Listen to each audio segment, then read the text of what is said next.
Et voilà, nous sommes de retour en studio avec Daryl Mélégan, bonjour. Bonjour René, bonjour. Alors, c'est la page santé et on parle avec vous des allergies que l'on rencontre surtout en saison des pluies et les symptômes.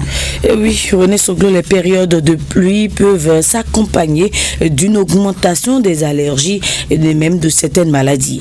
Et c'est quoi une allergie? L'allergie, tout simplement, est une réaction du système immunitaire d'un individu à des substances inoffensives. Et les changements de température et d'humidité peuvent affecter les personnes souffrant de certaines allergies.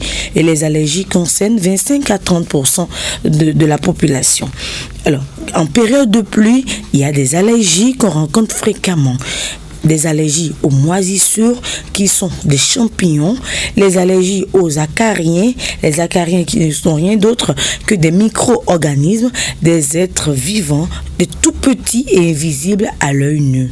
Il y a les allergies au pollen et ces allergènes peuvent déclencher des symptômes de rhume, des allergies cutanées et ça concerne la peau, ce qui se révèle en cas d'humidité. Et les symptômes d'une allergie varient d'un individu à un autre et ça varie également en fonction de l'allergène.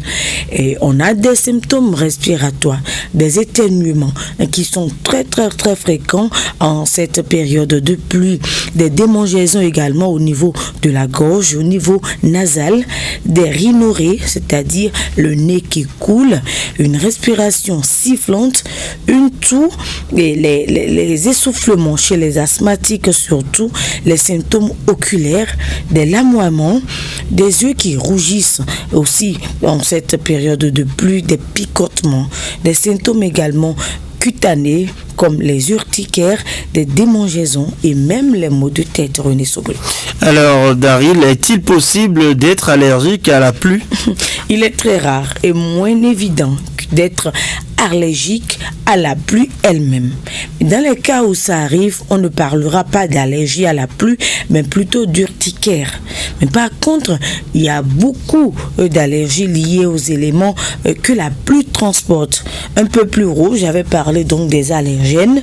Et donc, ce sont des allergènes qui créent des dommages. Les moisissures, par exemple, il y a certaines personnes qui ne supportent pas du tout des moisissures au contact ou bien à la vue. Donc, des moisissures, alors là c'est des démangeaisons et ça rend vraiment je dirais ils ont l'inconfort total. Il y a les pollens, il y a les airs intérieurs qui ne sont rien d'autre que l'air que nous respirons à l'intérieur des chambres quand il pleut et quand nous nous enfermons. Et naturellement, les personnes qui sont déjà allergiques peuvent donc souffrir en cette période de pluie. Il y a des personnes aussi qui ont des antécédents familiaux d'allergie. J'ai parlé tantôt des asthmatiques et leurs voies respiratoires sont encore plus fragiles en cette saison pluvieuse. Les petits enfants, parce que leur système immunitaire n'est pas encore renforcé. Il y a les personnes du troisième âge également, les personnes infectées au VIH/SIDA, les personnes exposées à des environnements vraiment humides. Et les personnes vivant dans des zones insalubres sont très exposées à faire donc de graves allergies. Et puis, avez-vous des conseils pour la prévention des allergies liées à la pluie? Oui, pour prévenir les réactions allergiques, il est primordial de réduire l'exposition aux allergènes. Il va falloir contrôler l'humidité dans les chambres en cette période de pluie, une aération des portes et fenêtres et réparer toute fuite d'eau et éviter les tapis et les moquettes dans les chambres en cette période de pluie parce que ça garde l'humidité.